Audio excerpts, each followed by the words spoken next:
ସାଙ୍ଗମାନେ ଆମେ ଆସି ପହଞ୍ଚିଗଲୁ ବର୍ତ୍ତମାନ ରାମେଶ୍ୱର ଷ୍ଟେସନରେ। ତାପରେ ରାତିରେ ସେଠି ରହିଗଲା ପରେ ସକାଳୁ ଉଠିଲୁ ଅଗ୍ନିତୀର୍ଥମ, ସେଠି ଗୋଟେ ସ୍ନାନ କଲୁ। ପବିତ୍ର ସ୍ନାନଟେ କରିଦେଇ ବହୁତ ଲୋକ ସଂଖ୍ୟାରେ ବୁଡ଼ ପକାଉଥିଲେ, ଆମେ ବି ବୁଡ଼ ପକାଇଥିଲୁ। ତାପରେ ଆମେ ଦର୍ଶନ କରିଥିଲୁ ସୂର୍ଯ୍ୟ ଦେବତାଙ୍କୁ, ଟିକେ ନମସ୍କାର କରିଦେଲୁ ଯେହେତୁ ସେ ସୂର୍ଯ୍ୟ ଉଦୟ ହେଉଥିଲେ।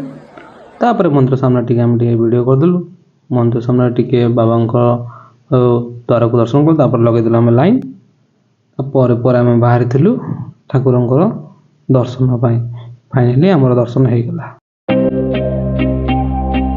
ଦର୍ଶନ ପରେ ସାଙ୍ଗମାନେ ଆମେ ବାହାରି ପଡ଼ିଲୁ ବେଢ଼ା ପରିଦର୍ଶନରେ।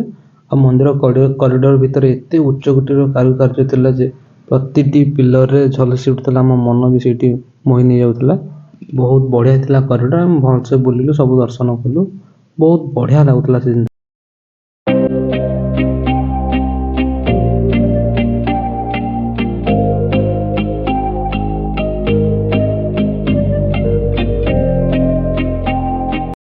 ମନ୍ଦିର ବେଢ଼ା ପରିଦର୍ଶନ କରୁ କରୁ ଆମକୁ ମିଳିଗଲେ ପ୍ରଭୁ ଗଜାନନ।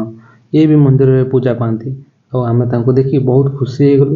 ଆଉ ଯେହେତୁ ସେ ପୂଜା ପାଆନ୍ତି ମନ୍ଦିରରେ, ତାଙ୍କୁ ଦେଖି ଆମେ ଗୋଟେ ନମସ୍କାର କରିଦେଲୁ, ନତମସ୍ତକ ହେଇଗଲୁ। ଶେଷ ସାଙ୍ଗମାନେ ଆମେ ମନ୍ଦିର ଭିତରୁ ମେନ୍ ଦ୍ୱାରକୁ ଦେଖିବା ପାଇଁ ଚେଷ୍ଟା କରିଥିଲୁ। ଆହା, ଅତି ସୁନ୍ଦର ଦେଖାଯାଉଥିଲା।